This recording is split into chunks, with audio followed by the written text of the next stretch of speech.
ఉన్న బంగారాన్ని విడిపించి ఆ రోజు ఆన్లైన్ రేటుకే మేము కొంటాం. Sharma gold company. వనక్కం మక్కలే, వెల్కమ్ టు సుమన్ టీవీ. ప్రస్తుతం నేను ఎక్కడున్నానో తెలుసా? మన ఇండియాలోనే వెరీ స్పెషల్ ప్లేస్ పాండిచ్చేరిలో. పుదుచ్చేరిలోని పాండి మెరీనా ఎకో బీచ్ దగ్గర ప్రస్తుతం నేనున్నాను. పాండి మొత్తం మీకు ఎక్స్ప్లోర్ చేసి చూపిద్దాం అనుకుంటున్నాను. ఇంక లేట్ ఎందుకు, వెళ్దామా మరి? చలో. పీవై బోట్స్ అడ్వెంచర్స్ దగ్గర ప్రస్తుతం నేనున్నాను. ఇక్కడ మీకు బ్యూటిఫుల్ ప్లేసెస్ ఉన్నాయండి. టూరిస్ట్ ప్లేసెస్ అయితే ది బెస్ట్ ప్లేసెస్ అని చెప్పుకోవచ్చు. అవన్నీ నేను మీకు ఈ వీడియోలో చూపించబోతున్నాను. అయితే మనం అక్కడ అన్నిటికీ ఎలా వెళ్ళాలో తెలుసా? వాటర్లోనే. అందుకే బోటింగ్కి నేను రెడీ అయిపోయాను. నాతో పాటు మిమ్మల్ని కూడా తీసుకెళ్తాను. చలో, ఇంక లేట్ ఎందుకు, వెళ్ళిపోదామా? రండి.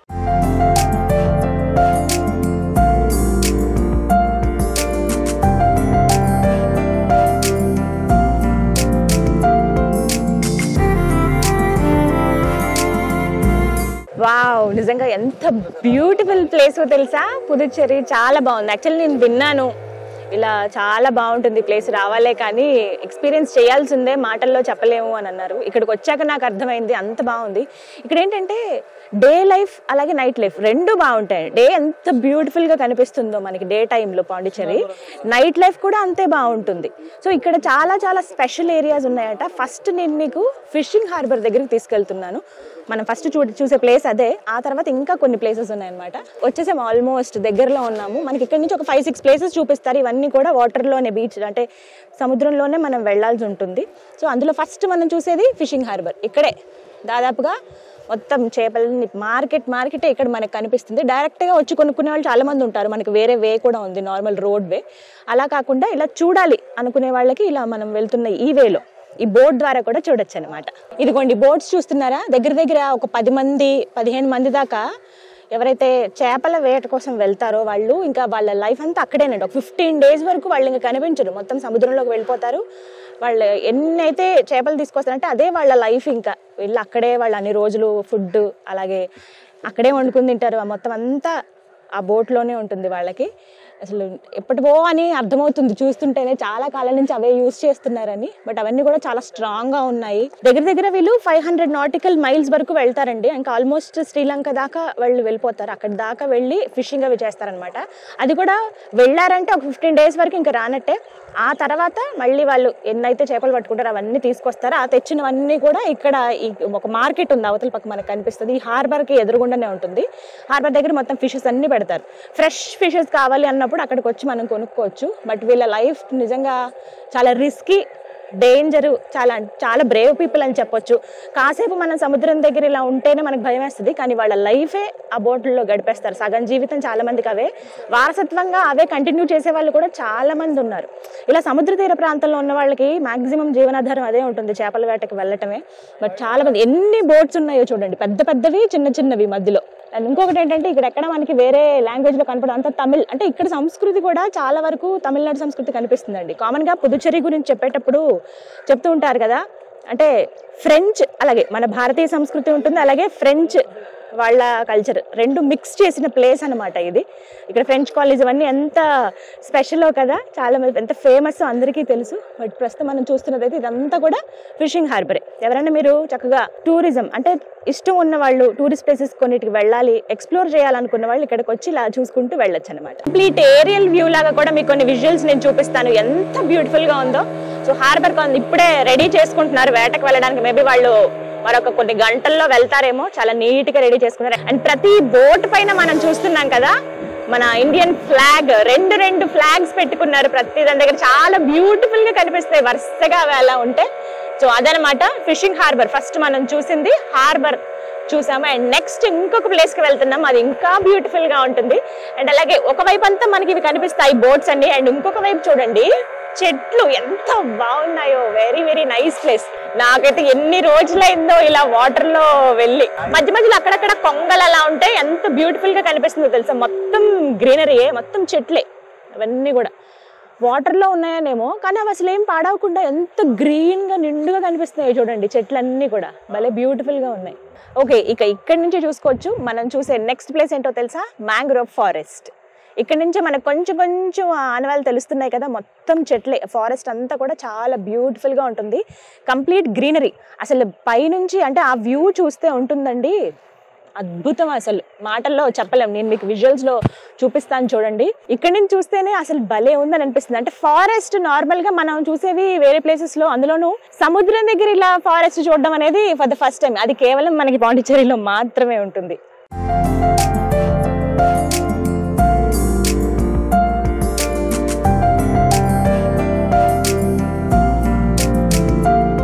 ఓకే, మ్యాంగ్రోవ్ ఫారెస్ట్ లోపలికి మనం ఎంటర్ అయిపోయాము. ఎంత బ్యూటిఫుల్ గా ఉందో కదా. నేనైతే హాలీవుడ్ సినిమాల్లో చూసాను, ఇలా చక్కగా వాళ్ళు ఇలా బోట్లో వెళ్తూ ఉంటారు, ఇటు ఇటు ఫారెస్ట్ కనిపిస్తుంది. నిజంగా వేరే ప్రదేశంలో ఎక్కడో ఉన్నాం అనిపిస్తుంది. ఇండియాలోనే ఎంత బ్యూటిఫుల్ ప్లేస్ ఉందా అని నాకే ఆశ్చర్యం అనిపిస్తుందండి. ఎంత బాగుందో గ్రీనరీ, నాకైతే భలే హాయిగా అనిపిస్తుంది. ఆ గ్రీన్ కలర్ చాలా ప్రశాంతతనిస్తుంది మనకి చూడడానికి కదా. ప్రకృతి ఎంత అందంగా ఉందో. మొత్తం అన్ని చెట్లేనండి కంప్లీట్గా.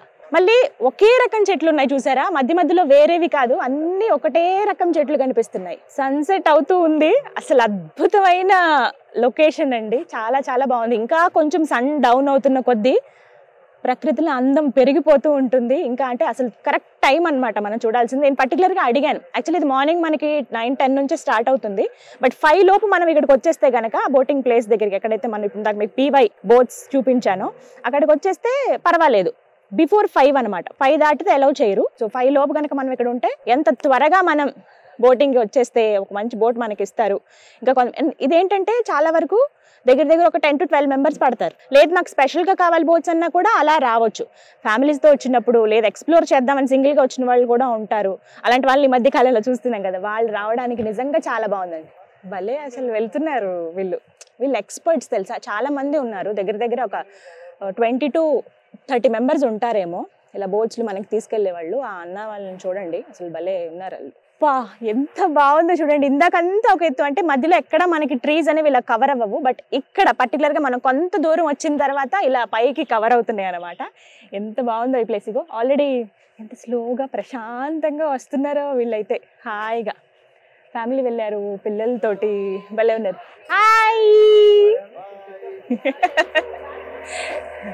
హ్యాపీగా ఎంజాయ్ చేస్తున్నారు వీళ్ళు. ఎంత బాగుందో. పైనుంచి కూడా ఇలా చెట్లు కవర్ అయిపోయాయి, కంప్లీట్గా కవర్ చేసేసింది అనమాట. భలే బ్యూటిఫుల్ ప్లేస్ ఇది. ఇక మ్యాంగ్రోవ్ ఫారెస్ట్ దాటుకుని ఇంకొక అద్భుతమైన హిస్టారికల్ ప్లేస్కి నేను మిమ్మల్ని తీసుకెళ్ళబోతున్నాను. అదేంటో అక్కడికి వెళ్ళిన తర్వాత మీరే చూద్దరు కానీ. Let's go. కంప్లీట్గా ఈ బోట్ ట్రిప్ అంతా కూడా, అంటే ఇప్పుడు నేను మీకు చూపించబోయే ఈ ప్లేసెస్ అన్నీ కూడా చూడటానికి 1 hour టైం పడుతుందండి. పర్టికులర్గా బోటింగ్ కోసం అని మీరు 1 hour కేటాయించుకుంటారండి. బ్యూటిఫుల్ ప్లేసెస్ని చూడొచ్చు అనమాట. ఇప్పటివరకు చూపించినవి కేవలం 2 మాత్రమే. హార్బర్ చూపించాను, అండ్ అలాగే నెక్స్ట్ మ్యాంగ్రోవ్ ఫారెస్ట్ చూసాం. ఫారెస్ట్లోంచి మళ్ళీ రిటర్న్ అయిపోతున్నాం. ఇక్కడి నుంచి చెప్పాను కదా ఒక హిస్టారికల్ ప్లేస్ అని, అరిక్మేడ్, అక్కడికే వెళ్ళబోతున్నాము. చాలా విషయాలు చెప్పాలి అక్కడి గురించి. ఈ బోట్స్ చాలా చాలా బాగున్నాయండి, కంఫర్టబుల్గా. అంటే మనం అన్ని వైపులో చూడడానికి ఎక్కడ క్లోజర్ లేకుండా చాలా నీట్గా ఉంది. ఇవి కెపాసిటీ ఎంత అంటే 10+2 12 మెంబర్స్ కూర్చోడానికి ఉంటుంది చాలా కంఫర్టబుల్గా. ఎవరైతే పర్సన్ ఉన్నారో బోట్ని తీసుకెళ్లే వాళ్ళు, వాళ్ళకి కూర్చోడానికి అక్కడ సెపరేట్ ప్లేస్, అక్కడ ఇంజిన్ అవన్నీ కూడా. మిగతా అందరికి కంఫర్టబుల్ గా కూర్చోవచ్చు. పిల్లలు పెద్దవాళ్ళు అందరూ రిలాక్స్డ్ గా కూర్చుని నేచర్ ని ఎంజాయ్ చేస్తున్నారు అనమాట. చాలా మంది ఎదురొచ్చారు చూసాము, బట్ చాలా బాగుంది. ఇక్కడ ఏంటంటే లైఫ్ జాకెట్ మస్ట్. ఎక్కడైనా మనం చూస్తాము, బట్ వాటర్ లో వెళ్ళేటప్పుడు ఇది మాత్రం కంపల్సరీ మనకి. అంటే నచ్చినా నచ్చకపోయినా, ఇబ్బందిగా ఉన్నా ఎలా ఉన్నా సరే కంపల్సరీ లైఫ్ జాకెట్ వేసుకోవాలి. ఎంత ఈత వచ్చిన వాళ్ళైనా రాని వాళ్ళైనా ఇది రూల్ అనమాట. ఇంకా ఎందుకంటే మన సముద్రం లోపల వెళ్తాం, చాలా లోతు ఉంటుంది ఇవంతా కూడా. సో అవి ఆ సెక్యూరిటీ ఫస్ట్ మనకు ఉండాలి, ఆ సేఫ్టీ అనేది చాలా ఇంపార్టెంట్ కదా. అందులో భాగంగా లైఫ్ జాకెట్ కంపల్సరీ అనమాట.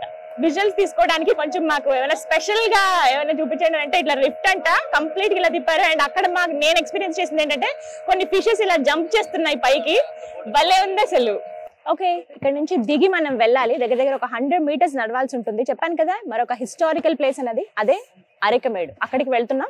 మనం ఇక్కడ దిగి నడుచుకుంటూ వెళ్ళాలన్నమాట. సో వెళ్దాం పదండి.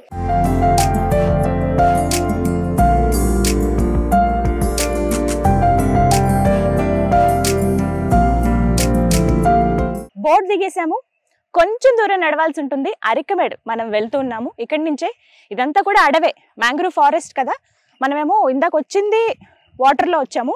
ఇక్కడ నుంచి కంపల్సరీ నడుచుకుని లోపలికి వెళ్ళాలి. కొంచెం కొండలు గుట్టలు ఉంటాయి, జాగ్రత్తగా అటు ఇటు చూసుకుంటూ నడుచుకుని వెళ్ళిపోవడమే. భలే ఉంది తెలుసా, బ్యూటిఫుల్గా. సో ఇవన్నీ ఏంటంటే మనకి ఆ సన్లైట్ ఉన్నప్పుడే మనం చూడగలుగుతాం. సో అందుకనే నాకు అనిపించింది ఎందుకు 5 o'clockకి క్లోజ్ చేశారు ఇక్కడ బోటింగ్ అని అనుకున్నాను, కానీ ఇంత లోపలికి వచ్చాం మనం చాలా. సో ఇక్కడ నుంచి మళ్ళీ ఇంకా లోపలికి వెళ్తున్నాం కదా, అందుకని ఆ టైం కల్లా క్లోజ్ అనమాట. 5కి ఎవరు వస్తారో అక్కడ నుంచి ఒక 6-6:15 అలా అవుతుంది, మళ్ళీ రిటర్న్ వెళ్ళిపోవచ్చు. నిజంగా భలే అదృష్టం ఉండాలి, ఇలాంటి హిస్టారికల్ ప్లేసెస్ చూడాలి అంటే అలాగే మనకి ఇంట్రెస్ట్ కూడా ఉండాలి వాటి గురించి తెలుసుకోవాలి అని అంటే. ఓకే, హిస్టారికల్ ప్లేస్ అరికమేడు అని చెప్పాను కదా, ఇదిగో ఇదే. చూడ్డానికి పాడుపడిపోయినట్టుగా మొత్తం పడగొట్టేసారు అలా కనపడుతుంది. యాక్చువల్లీ ఇది ఏంటంటే 300 BCలో నిర్మించినటువంటి ఫ్రెంచ్ రాజు రాణికి సంబంధించినటువంటి ఒక కోట ఇది. అరికమేడు అని అంటేనే పురాతన కోట అని అర్థం అనమాట. సో చూస్తున్నారు కదా, ఈ కన్స్ట్రక్షన్ 300 BCలో నిర్మాణం జరిగిందనమాట. అప్పటి నిర్మాణం ఎలా ఉందో చూడండి. ఇటుకలు ఇప్పుడు మనకి కొంచెం పెద్ద సైజులో ఎలా ఉంటాయా, అప్పుడు ఇంత పలకల్లాగా సమాంతరంగా ఉండేవి, ఇలా కొంచెం పెద్ద పెద్దగా ఉండేవి. చూడండి భలే ఉన్నాయి ఇవి, ఒకటొకటి అంటే సేమ్ ఒకటే వేలో పెట్టరు, అటు ఇటు పెట్టారు. ఇదిగో ఇక్కడ తెలుస్తుంది మనకి నీట్గా ఇలా మొత్తం పేర్చి కట్టారనమాట. ఎంతో ఇష్టంగా ఫ్రెంచ్ రాజు రాణి కట్టుకున్నారంటండి ఇక్కడికి వచ్చి ఉండేందుకు. అంటే దాన్ని బట్టి అర్థం చేసుకోవచ్చు, వాస్కోడి గామా కంటే ముందే పోర్చుగీస్ వాళ్ళు ఈ ప్లేస్ని కనిపెట్టి ఇక్కడికి వచ్చి ఇక్కడ వాళ్ళ భవనాలు నిర్మించుకుని ఇక్కడ కొంత పరిపాలన చేసేవాళ్ళు, ఇక్కడ వాళ్ళ వ్యాపారాలు అవన్నీ కూడా జరిగేవంట. ఇదంతా కూడా సముద్ర తీర ప్రాంతం కదా, దీన్ని బేస్ చేసుకుని వాళ్ళ వ్యాపారాలు అవి చేసేవాళ్ళు. రాజులు రాణులు అంటే సామ్రాజ్యాలను ఏలేవాళ్ళు, వాళ్ళకి ఎంత జ్ఞానం ఉంటుందో కదా. సో వాళ్ళందరూ ఎంతో ఇష్టంగా ఇక్కడ ఈ ప్లేస్కి వచ్చేవాళ్ళు అంట. ఇక్కడ ఇంకా స్పెషాలిటీస్ కూడా ఉన్నాయి. ఒకసారి ఈ లోపలి మార్గాన్ని చూపిస్తాను చూడండి. ఇదంతా కోటే, అంటే ఇక్కడ చెప్పాలంటే కేవలం అవశేషాలు మాత్రమే మిగిలాయండి, మొత్తం పడగొట్టేశారు. ఇగో ఇక్కడ నుంచి ఇదొక రూమ్ లాగా, అండ్ ఇక్కడ నుంచి ఇంకొకటి. ఎంత పెద్దగా ఉంది, చాలా పెద్ద ప్లేస్ ఇది. చుట్టూ కూడా రావి చెట్లు, మర్రి చెట్లు, తాటి చెట్లు కొన్ని చూస్తూ ఉన్నాము. ఇవన్నీ ఇక్కడ ఉన్నాయి. అండ్ ఇంకొకటి ఏంటంటే ఇప్పుడు మనం చూడొచ్చు, అప్పటి కాలం వాటికి ఇప్పుడు వేస్తున్నారు, దీన్ని మళ్ళీ రెనోవేట్ చేస్తున్నారు. అండ్ ఇంకొకటి ఏంటంటే ఇక్కడ గవర్నమెంట్, పుదుచ్చేరి గవర్నమెంట్ ఒకటే ఆలోచించింది, ఇలాంటి మాన్యుమెంట్స్ అంటే ఇలాంటి హిస్టారికల్ ప్లేసెస్ ని ముందు తరాలకు కూడా తెలిసేలాగా ఉండాలి, ఇవి కనీసం ఈ మాత్రమేనని చెప్పి ఒక మ్యూజియం ని ప్రాంతంలో ఏర్పాటు చేయబోతున్నారట. దానికి తగ్గట్టుగానే ఇక్కడ కన్స్ట్రక్షన్స్, మళ్ళీ పునర్నిర్మాణాలు అవన్నీ చేపడుతూ ఉన్నారు. రాజుగారి కోట అంటే మరి ఆ మాత్రం ఉంటుంది కదా, ఎంత హైట్ ఉన్నాయో చూడండి వాల్స్ అవి. ఒక్కసారి ఊహించుకోండి, మన డ్రీమ్స్ లో మనం లేకపోతే మన సినిమాల్లో మనం చూస్తూ ఉంటాం కోటలు అంటే ఎంత అద్భుతంగా పెద్ద పెద్ద గోడలతోటి అందంగా ఉంటుందో, అప్పుడు ఎంత వైభోగంగా ఉండేదో. ఇప్పుడు ఇలా వెళ్ళబోతోంది నిజంగా చెప్పాలంటే. కానీ చాలా బాగుంది ఈ ప్లేస్ అయితే, చుట్టూ చెట్లే. అసలు సముద్రానికి దగ్గరలో ఎలా నిర్మించుకున్నారో ఆర్కియాలజీ డిపార్ట్మెంట్ వాళ్ళు చాలా ప్రెస్టీజియస్ గా తీసుకున్నారు ఈ ప్లేస్ ని. ముందు తరాల వాళ్ళకి తెలియాలి హిస్టరీ ఏంటి అని అందులో భాగంగా ఇలాంటి వాటిని కాపాడుతున్నారనమాట. మళ్ళీ రెనోవేట్ చేస్తూ ఉన్నారు. దానికి ఇగోండి గుర్తులు, ఆయన ఇక్కడ పని చేపిస్తున్నారు దగ్గరుండి. సో మధ్యలో టూరిస్టులు వస్తూ ఉంటారు, చూసి వెళ్తూ ఉంటారు. వాళ్ళకి నిజంగా మంచి రిలాక్సింగ్ ప్లేస్ అనమాట ఇది. అరికమేడు అంటే ఈ పురాతన కోట పక్కనే ఇంకొక అద్భుతమైన ప్లేస్ ఉందండి. అదేంటో తెలుసా? ఇగోండి ఇక్కడే. ఇదేంటి చెట్టు చూపిస్తున్నాను అనుకుంటున్నారా? చెట్టు కాదు, ఇది ఒక సొరంగ మార్గం అండి. ప్రస్తుతం ఇది క్లోజ్ చేశారు. బట్ ఆ రోజుల్లో అంటే ఇక్కడ ఎవరైతే పోర్చుగల్కి సంబంధించిన వాళ్ళు, రాజు ఎవరైతే ఉన్నారో ఈ కోటను నిర్మించుకున్న వాళ్ళు, సీక్రెట్ ప్లేస్ అనమాట. ఇక్కడి నుంచే అరుణాచలం దగ్గర ఒక ఊరుంది సెంజి అని, అక్కడి వరకు మార్గం ఉందంట. ఈ మార్గం గుండానే వాళ్ళు వెళ్ళేవాళ్ళు. అంటే సీక్రెట్ ప్లేసెస్ ఉంటాయి కదా, శత్రువుల నుంచి వాళ్ళని కాపాడుకునేందుకు ఒక ప్లేస్ నుంచి ఇంకొక ప్లేస్కి వెళ్ళటానికి కొన్ని మార్గాలు వెతుకుతారు. అందులో భాగంగా ఏర్పాటు చేసుకుంటే ఈ సొరంగ మార్గం అనమాట. మొత్తం అంతా కూడా కవర్ చేసేసారు కంప్లీట్ గా. ఇక్కడి నుంచి అంటే దగ్గర ఒక 100 కిలోమీటర్స్ ఉంటుంది. ఇక్కడి నుంచి అంటే మనం ఇప్పుడు ఉన్న పాండిచ్చేరి నుంచి అరుణాచలం 100 కిలోమీటర్స్ వస్తుంది. సెజ్జి అనే ఊరు ఏదైతే ఉందో అరుణాచలం దగ్గర, అక్కడి వరకు ఈ సొరంగ మార్గం ఉందన్నమాట. ఈ మార్గం గుండానే ఆ ఊరి దాకా వెళ్ళేవాళ్ళు. ఓకే, అరికమేడు చూసాం కదా హిస్టారికల్ ప్లేస్ ని. నెక్స్ట్ ఇంకొక ప్లేస్ చూపించబోతున్నాను. ఓవైపు సముద్రం, మరోవైపు నది, ఈ రెండు కలిసిన ప్రదేశానికి ఇప్పుడు మిమ్మల్ని తీసుకెళ్ళబోతున్నాను. వెళ్దామా మరి?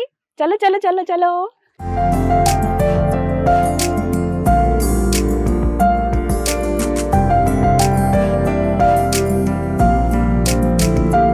ఈ చెట్ల పైన తెల్లటి కొంగలు అలా ఉన్నాయి, ఫ్లవర్స్ లాగా అనిపిస్తున్నాయి తెలుసా, భలే బ్యూటిఫుల్ గా ఉన్నాయి. చూడండి ఒకసారి, మొత్తం ఆ గ్రీన్ గా మొత్తం చెట్లన్నీ ఉన్నాయి, మధ్యలో కొంగలు అలా. ఇంకా ఇంటికి వెళ్ళిపోయే టైం కదా, సన్సెట్ అవుతుంది. బ్యూటిఫుల్ లొకేషన్ అండి. వాళ్ళ బోట్ ఎంత ఫాస్ట్ గా వెళ్తుందో కదా. ఫిషర్ మ్యాన్స్ వాళ్ళందరూ కూడా చేపల వేట కోసం వెళ్తూ ఉన్నారు. ఈ టైంకి వెళ్ళి అలా పెట్టేసి అలా ఉంచుతారు. నెక్స్ట్ డే వెళ్ళి చూసేటప్పటికి బోల్డ్ అని చేపలు పడతాయి. చూడండి ఎలా స్వింగ్ అవుతుందో. అబ్బా, సన్ చూడండి ఎంత బాగుందో. ఇక్కడ నుంచి ఆరెంజ్ కలర్ సన్సెట్ అవుతుంది, అలా వెళ్ళిపోతున్నాడు సూర్యుడు. చేపలు పడుతున్నారు ఇక్కడ చాలా మంది. ఆ బోట్స్ చిన్నవి పెద్ద బోట్స్ ఉన్నాయి, మనకి ఎక్కువ అలలు ఉన్నాయి, అందుకే మనకి ఇలా బోట్ అటు ఇటు ఊగుతుంది అనమాట.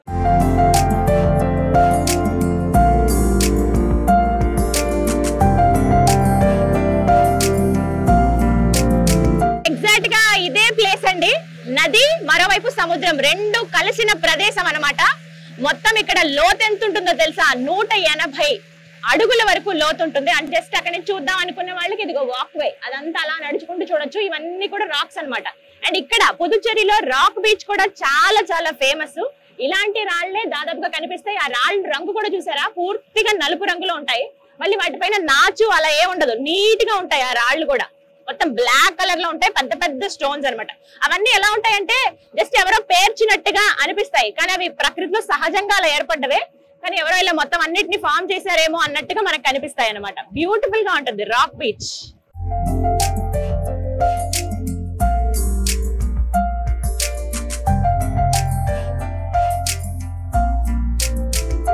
ఇక్కడ చూడొచ్చు ఎన్నో కుటుంబాలు చేపల వేటపైనే ఆధారపడి ఉన్నాయన్నమాట.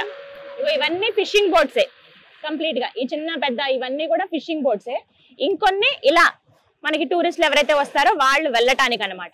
కొంతమంది ఏంటంటే ఆ వలలతోటి క్లీన్ చేస్తున్నారు. ఈ లోపల కొన్ని అంటే తాగిన ఈ bottles, cool drink bottles, biscuit covers, లేకపోతే ఈ చిప్స్ ప్యాకెట్ల కవర్లు ఇవన్నీ ఉంటాయి కదా, అవన్నీ కూడా ఇలా సముద్రంలో ఇలా నీళ్ళలో పడేస్తుంటారు చాలా మంది.